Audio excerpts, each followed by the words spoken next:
সর্বপ্রথম আল্লাহ পাক যে আদম সন্তানকে সৃষ্টি করেছেন, তিনি নারী ছিলেন না, তিনি পুরুষ ছিলেন। আল্লাহ রাব্বুল আলামিন সর্বপ্রথম সৃষ্টি করেছেন আদম আলাইহিস সালামকে, এবং আদম আলাইহিস সালাম থেকে আল্লাহ পাক হাওয়া আলাইহিস সালামকে সৃষ্টি করেছেন। তাহলে বুঝতে পারছি আমরা যে নারী পুরুষের একটা অংশ। একটা বর্ণনায় পাওয়া যায় যে আদম আলাইহিস সালামের বুকের পাঁজরের ভাগ থেকে হাওয়া আলাইহিস সালামকে সৃষ্টি করা হয়েছে। বর্ণনাটা কতটুকু সহিহ কতটুকু জয়ীফ এটা আমার আলোচ্য বিষয় নয়। বিষয়টা হচ্ছে যে মহিলাদেরকে আল্লাহ পাক পুরুষের মধ্য থেকে সৃষ্টি করেছেন।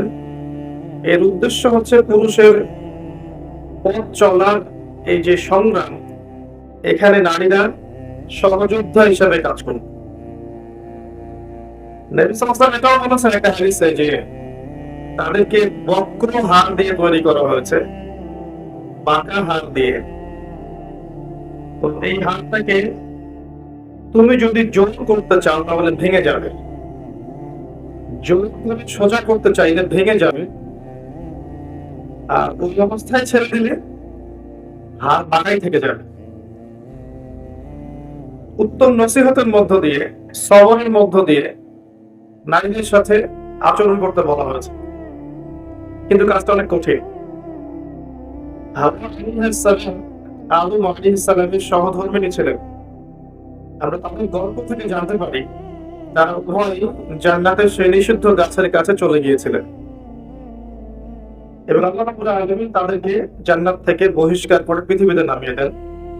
যদিও তাদের তওবা কবুল করেছেন, কিন্তু পৃথিবীতে একটা নির্দিষ্ট সময় তাদেরকে থাকতে হবে।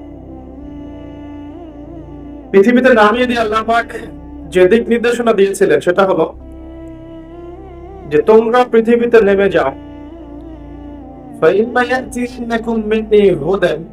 পৃথিবীতে তোমাদের কাছে আমার পক্ষ থেকে হেদায়েত আসবে।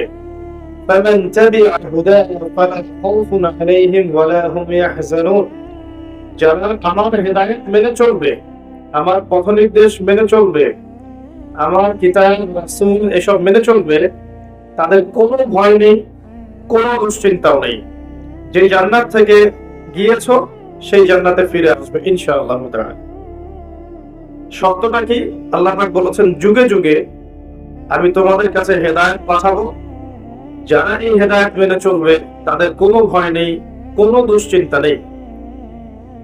এর পরিপ্রেক্ষিতে আল্লাহ পাক প্রত্যেক যুগে যুগে আল্লাহর পক্ষ থেকে হেদায়েত পাঠিয়েছেন, আসমানি কিতাব পাঠিয়েছেন, নবী রাসূল পাঠিয়েছেন, এবং আমাদেরকে পরীক্ষা করার জন্য আল্লাহ পাক একটা সময় দিয়েছেন 50, 60, 70, 80 বা 100 বছর।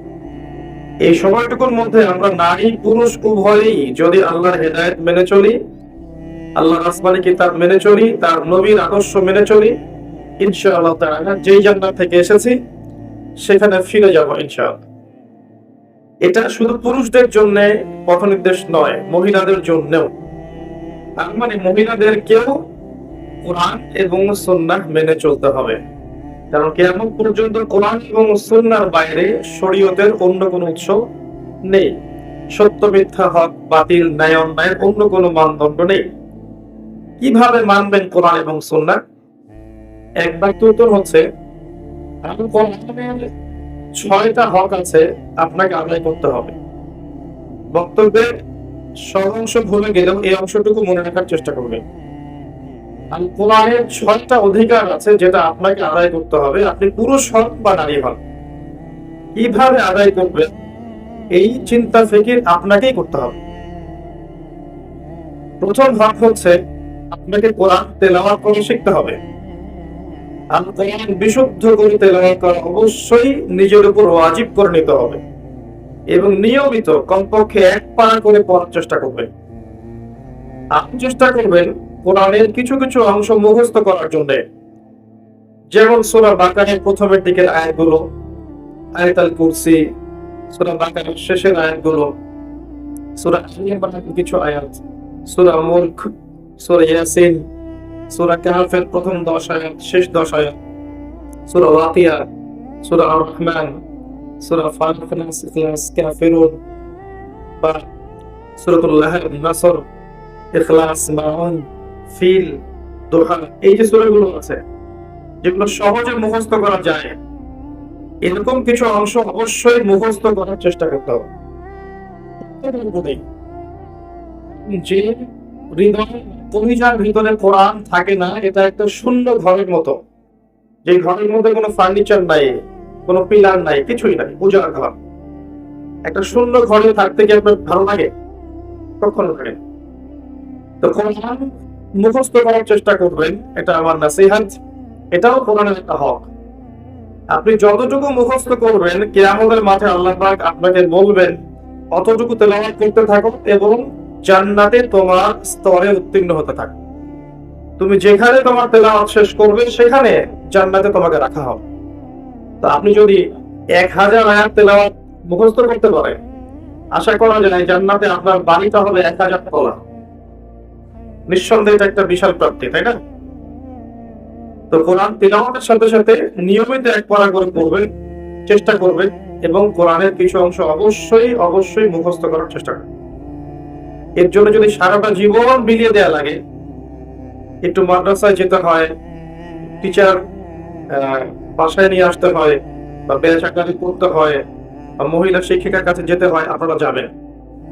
কারণ দুনিয়া থেকে সবাইকে চলে যেতে হবে, আর যখন আমরা চলে যাবো, দুনিয়ার এই ভোগ বিলাস, চাকচিক্য, বাড়ি গাড়ি, টাকা কড়ি, স্বামী সন্তান কেউ আমাদের সাথে যাবে না।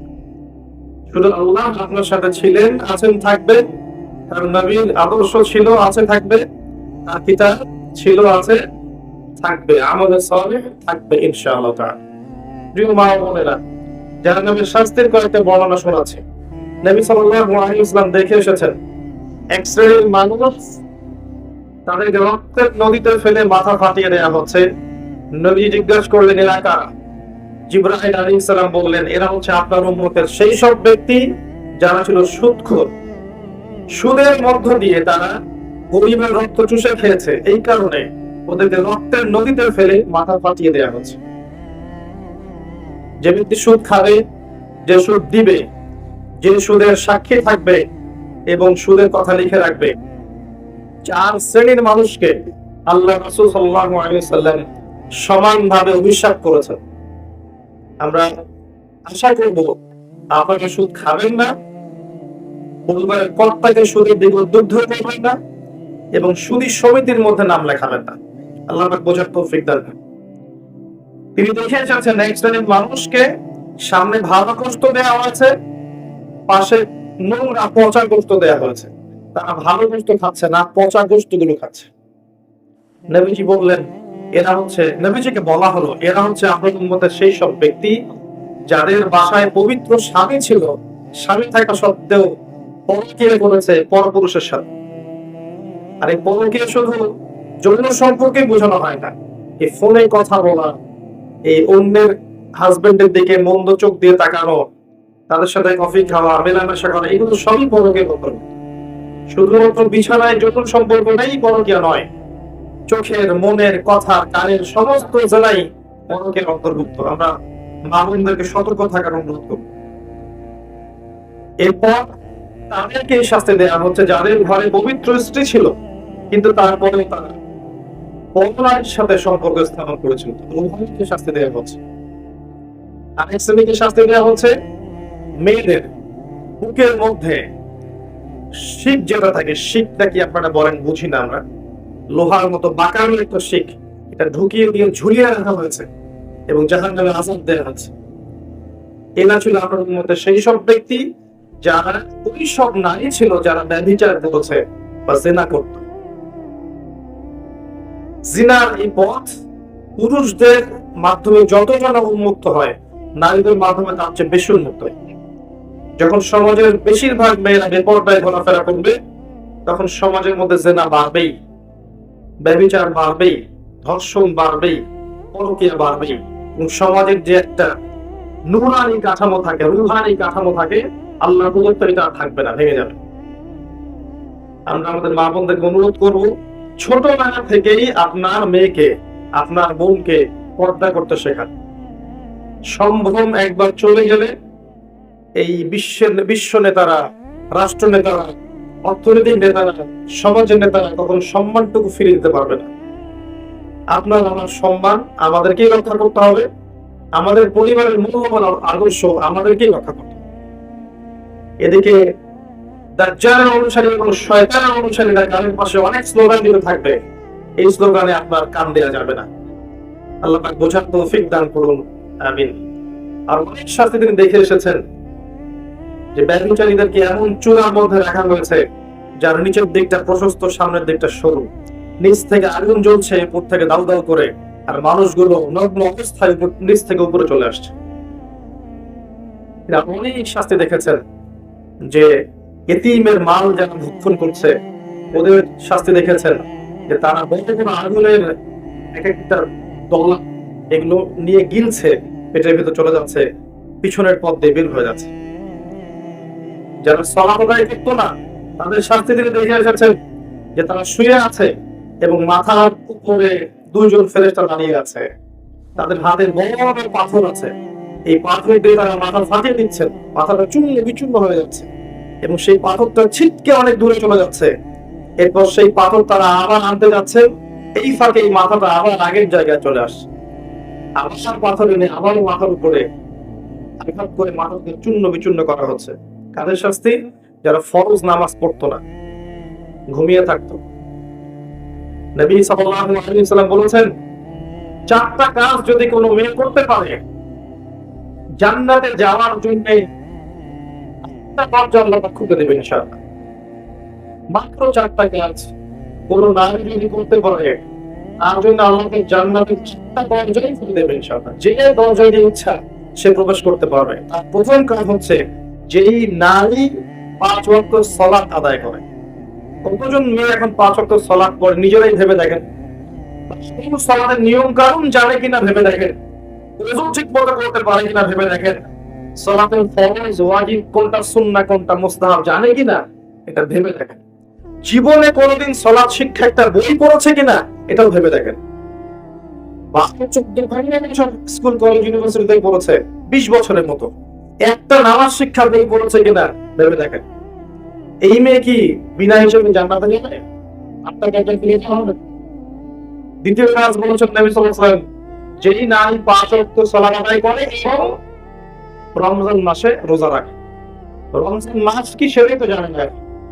রমজান মাস মানে ওর কাছে মনে হয় ঈদ করার মৌসুম, জামা কেনার মৌসুম, নতুন নতুন জামা আসবে, এগুলো কিনবো, ফ্যাশন করবো, বিউটি পার্লার যাবো, মেকআপ করবো, ডিজাইন করে ঈদের দিন রাস্তায় ঘুরবো, এটাই হচ্ছে রমজানের বৈশিষ্ট্য তাদের কাছে মনে হয়।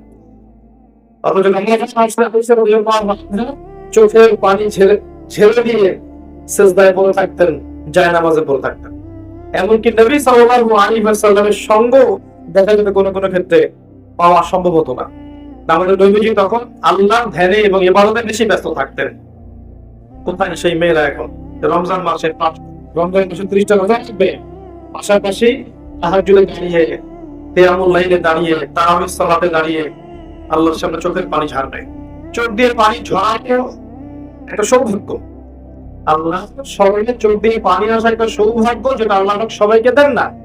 যে চোখ দিয়ে সারাদিন জীবন ব্যবসার জলসা দেখছেন, পরপুরুষকে দেখছেন, অবাস্তব এইসব কাহিনীর সাথে বাস্তবতার কোন সম্পর্ক নাই। শিরকি মুশরিকি আকীদা, কুফরি আকীদা এগুলো শিখছেন, ওদের সংস্কৃতি শিখছেন, ওদের রক্ষণ শিখছেন, ওদের কথা বলছেন, ওদের শাড়ি বলছেন, ওদের খাচ্ছেন, উচ্ছেন বলছেন। এই চোখ দিয়ে আপনার পানি কখনো, এই চোখ দিয়ে আল্লাহর পানি বের হওয়ার সৌভাগ্য হবে কখনো? দুশ্চিন্তা হবে। আর যে আল্লাহর স্মরণে কাঁদতে পারে নাই তার চেয়ে ভগবান কি আছে পৃথিবীতে? কেউ যদি আল্লাহর স্মরণে কাঁদে, আল্লাহ তাকে মনে মনে স্মরণ করে এবং সেই চোখ জাহান্নামে যাবে না, যেই চোখ আল্লাহর স্মরণে কেঁদেছে। রমজান মাসের সম এই অবস্থা আমাদের দাঁড়িয়ে দিল।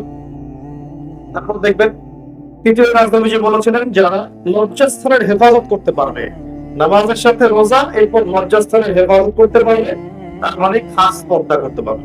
আমি শব্দটা বলেছি খাস পর্দা করতে পারবে। ডিজিটাল পর্দার কথা আমি বলিনি। ডিজিটাল বোরখা চলবে না। যে বোরখা পরে শরীরের সমস্ত কাঠামো বোঝা যায়, কোন কতটুকু উঁচু নিচু, এই বোরখা এখনই জ্বালিয়ে পড়ে দিতে হবে, এই বোরখা চলবে না। আপনাকে এমন বোরখা ব্যবহার হবে যেটা এত ঢিলে ঢালা যেটা পরার পর দূর থেকে পর্যন্ত না, কাছ থেকেও যেন আপনার শরীরের কোনো অঙ্গের কাঠামো বোঝা না যায়, এবং বাহির থেকে তো ভিতরের অঙ্গ দেখার প্রশ্নই ওঠে না। ডিজিটাল পর্দা বাদ দেন। তারপরে পর্দার মধ্যে শুধু এটাই নয়, কথার পর্দা আছে, চাহনির পর্দা আছে, হাঁটার পর্দা আছে, কথাবার্তার পর্দা আছে, চোখের পর্দা আছে, মুখের পর্দা আছে। এই সমস্ত বিষয়গুলো না আসা পর্যন্ত পর্দা পরিপূর্ণ হয় না। যদি খাস পর্দা করে আপনার মেয়েটা কফি হাউসে বসে তার বয়ফ্রেন্ডের সাথে কফি খায়, এই পর্দার কি কোনো দাম আছে? এটা হচ্ছে ঘরের জানালা বন্ধ করে দরজা খুলে দেওয়ার মতো পা। এই বোকামি কি করবে? শুধুমাত্র পোশাকটাই পর্দা নয়, মনের পর্দা আছে, চলনের মনের পর্দা আছে, কথার পর্দা আছে, চোখের পর্দা আছে। বিচক্ষণ সে ব্যক্তি, যে ব্যক্তি দুনিয়ার ফিতনায় না পড়ে পরকালের জন্য প্রস্তুতি গ্রহণ করেছে, যে ব্যক্তি চিন্তা করেছে যে আমাকে পরকালে যেতে হবে, আল্লাহর সামনে দাঁড়াতে হবে, আমার প্রতিদিন রাতের হিসেব আল্লাহর কাছে দিতে হবে, সেই ব্যক্তি প্রত্যেকটা কাজ পরকালের হিসেব করে করবে। দুনিয়ার সব কাজও সে পরকালের জন্যই করবে। আল্লাহ মামুনদেরকে পরকালমুখী চেতনা লালন করার তৌফিক দান করুন, আমিন। এরপরে কি করবেন? কোরআনের অর্থটা বোঝার চেষ্টা করবেন। আল কোরআনের অর্থটা বোঝার চেষ্টা করবেন। শুধুমাত্র তোতার পাখির মতো পড়বেন না, অর্থগুলো পড়বেন। তাফসীর ইবনে কাসির, তাফসীর মারিফুল কোরআন, জালালাইন বা অন্যান্য তাফসীর যেগুলো আছে, এগুলো বাসায় কিনবেন। প্রত্যেক দিন 10টা-20টা করে আয়াত অর্থ সহ পড়বেন। পারবেন না মালুম ভাই? ইনশাআল্লাহ, ইনশাআল্লাহ তাআলা আল্লাহ পাক তৌফিক দান করুন।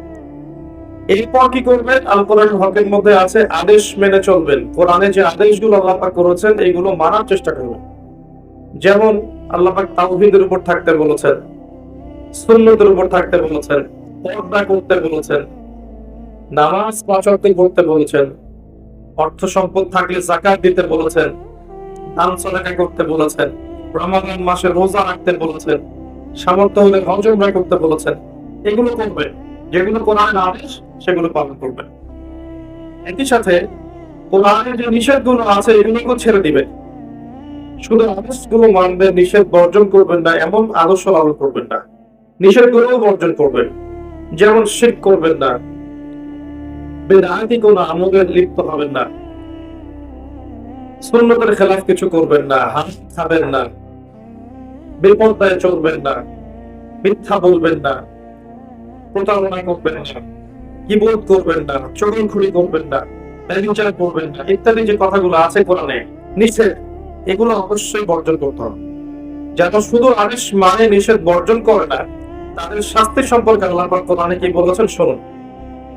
সূরা বাকারা 85 এবং 86 নম্বর আয়াতে আল্লাহ পাক বলেছেন, আফাতুমিনুনা বিবাদিল কিতাবি ওয়া তাকফুরুনা বিবাদ।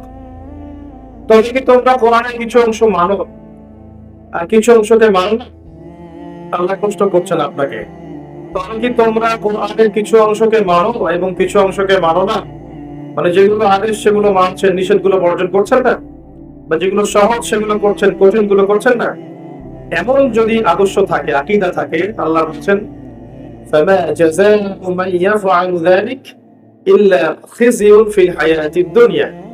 যারা কোরআনের কিছু অংশ মানবে, কিছু অংশ মানবে না, তাদের জাযা হচ্ছে এই দুনিয়ার জীবনেই আমি তাদেরকে লাঞ্ছিত করে দিব। নাউযুবিল্লাহ। ইয়াউমাল কিয়ামা ইউরাদ্দুনা ইলা আশাদ্দিল আযাব। কিয়ামতের মাঠে আমি এই মানুষদেরকে সবচেয়ে যন্ত্রণাদায়ক শাস্তি প্রদান করব, যারা কোরআনের কিছু মানে কিছু মানে না। ধরেন নামাজ পড়ে আবার সুদও খায়, আবার যাকাতও দেয়, এদিকে ঘুষও খায়। আমার ধরেন যে মাশাআল্লাহ তাহাজ্জুদ গোজার, এদিকে বেপরদায় চলে, এদিকে মাশাআল্লাহ তাসবিহ তাহলিল করছে, কোরআন তেলাওয়াত করছে, সারাদিন মানুষের গীবত করে বেড়াচ্ছে। এদিকে মাশাআল্লাহ দেখবেন দান সদকা অনেক করছে, আবার এদিকে হিন্দি সিরিয়াল, স্টার জলসা, জি বাংলা, পর্নোগ্রাফি, হারাম মুভিজ এগুলোতে ব্যস্ত আছে। মানে এক কথায় কিছু কিছু মানে আর কিছু কিছু মানে। এমন প্রতিশোধ লাভ করবে, এদের শাস্তি হচ্ছে দুনিয়াতে আল্লাহ পাক লাঞ্ছিত করে দিবেন, নাউযুবিল্লাহ। আর পরকালে মর্মান্তিক শাস্তি মানে জাহান্নামে আল্লাহ পাক জ্বালাবেন। আর জাহান্নামের কথা মনে পড়লেই কিন্তু একটা হাদিস মনে পড়ে যায়। নবী সাল্লাল্লাহু আলাইহি ওয়াসাল্লাম মেরাজের রাতে গিয়েছিলেন, মেরাজের রাতে আল্লাহ পাক তাকে জান্নাত জাহান্নাম দুটোই দেখিয়েছেন, দেখেন নাই? দেখিয়েছেন। যখন তিনি জাহান্নাম দেখেছেন, সেখানে জাহান্নামের প্রহরী একজন ফেরেশতাকে দেখেছেন। খুব ভালো করে শোনেন প্রিয় মা বোনেরা, জাহান্নামের প্রহরী ফেরেশতাকে নবীজি দেখেছেন। আর জাহান্নামে 19 জন প্রহরী ফেরেশতা আছে, মাত্র 19 জন মেইন কমান্ডার। আর বাকি যে কত মালায়েকা আছে আল্লাহ ভালো জানেন। আলাইহা তিসআতা আশার, আল্লাহ বলেছেন ওয়া মা ইয়া'লামু জুনুদা রাব্বিকা ইল্লা হু। তো সেই কমান্ডারদের মধ্যে একজন, যার নাম হচ্ছে মালিক। সূরা যুখরুফের মধ্যে তার নাম উল্লেখ করা আছে, তার নাম মালিক। এই ফেরেশতাকে দেখে নবী সাল্লাল্লাহু আলাইহি ওয়াসাল্লাম বিস্মিত হয়ে গিয়েছিলেন, কারণ তার মুখের মধ্যে হাসি ছিল না। তিনি বললেন জিবরাইল আলাইহিস সালামকে, হে জিবরাইল, এই ব্যক্তিকে, এই ফেরেশতাকে, ব্যক্তি নয়, এই ফেরেশতাকে যে কখনো হাসে না? জিবরাইল আলাইহিস সালাম বললেন, এর নাম হচ্ছে মালিক। আল্লাহ পাক তাকে জাহান্নামের প্রহরী হিসেবে সৃষ্টি করেছেন। জাহান্নাম সৃষ্টি হওয়া থেকে নিয়ে আজ পর্যন্ত সে কখনো হাসেনি। নাউযুবিল্লাহ। চিন্তা করতে পারছেন? কোনোদিনও হাসে নাই, কারণ জাহান্নাম দেখতে দেখতে দেখতে দেখতে তার মুখের হাসি উঠে গেছে। জাহান্নামে যারা যাবে তাদের মুখে কি হাসি থাকবে? নবী সাল্লাল্লাহু আলাইহি ওয়াসাল্লাম অনুমতি নিয়ে জাহান্নামে উকি দেয়া পারমিশন আল্লাহ তাকে দিয়েছিলেন। তিনি উকি দিয়ে যা দেখেছেন, প্রিয় মা বোনেরা ভালো করে শুনুন। নবী করিম সাল্লাল্লাহু আলাইহি ওয়াসাল্লাম বলেছেন যে আমি জাহান্নাম দেখেছি এবং দেখেছি সেখানকার বেশিরভাগ অধিবাসী হচ্ছে নারী জাতি। ইন্না লিল্লাহি ওয়া ইন্না ইলাইহি রাজিউন। মনে করবেন না যে আল্লাহ পাক মেয়েদের প্রতি জুলুম করতে পারেন। নিঃসন্দেহে আল্লাহ পাক কারোর প্রতি জুলুম করবেন না। ইন্নাল্লাহা লা ইউযলিমু মিসকালা যাররা। আল্লাহ পাক যারা পরিমাণও জুলুম কারোর প্রতি করেন না। আমাদের যারা জাহান্নামে যাবে আর উপযুক্ত হয়েই যাবে ইনশাআল্লাহ।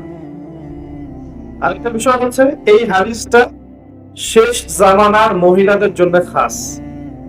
জাহান্নামের অধিকাংশ অধিবাসী যে নারী জাতি হবে, এটা অন্য উম্মার নয়, এই উম্মতের মুহাম্মাদ। বুঝতে হবে, উম্মতের মুহাম্মাদের মেয়েদের সাথে এমন কিছু হবে সমাজে, রাষ্ট্রে, বিশ্বে, যে তারা জান্নাতের পথে চলতে পারবে না, তারা জাহান্নামের পথে যেতে বাধ্য হবে। এবার চিন্তা করেন, বিগত 100 বছরে এই নারী জাতির সাথে কি হয়েছে আসলে। 100 বছর আগের মহিলাদের দিকে তাকাবেন, দেখবেন মাশাআল্লাহ পর্দার পূর্ণ তারা পালন করতেন। তারা বিনা প্রয়োজনে বাইরে বের হতেন না, বের হলেও বাহন ছাড়া বের হতেন।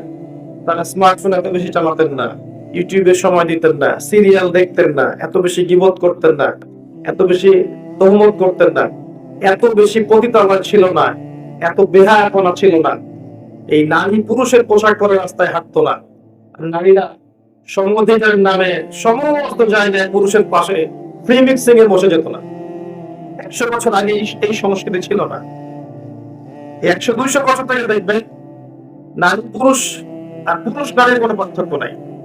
মেয়ে ছেলের পোশাক পরছে, ছেলের মেয়ের পোশাক পরছে। মেয়েরা শহরে জিন্সের প্যান্ট আর গেঞ্জি পরে ঘুরছে। পার্লার গুলোতে মেয়েদের দৌরত্ব দেখবেন, রাস্তাঘাটে মেয়ের দৌরত্ব, বাজারে মেয়েদের দৌরত্ব, যেখানে সেখানে নাই, পর্দার কোনো বালাই নাই। স্কুল, কলেজ, বিশ্ববিদ্যালয় দেখবেন নারী পুরুষের কোনো পার্থক্য নাই।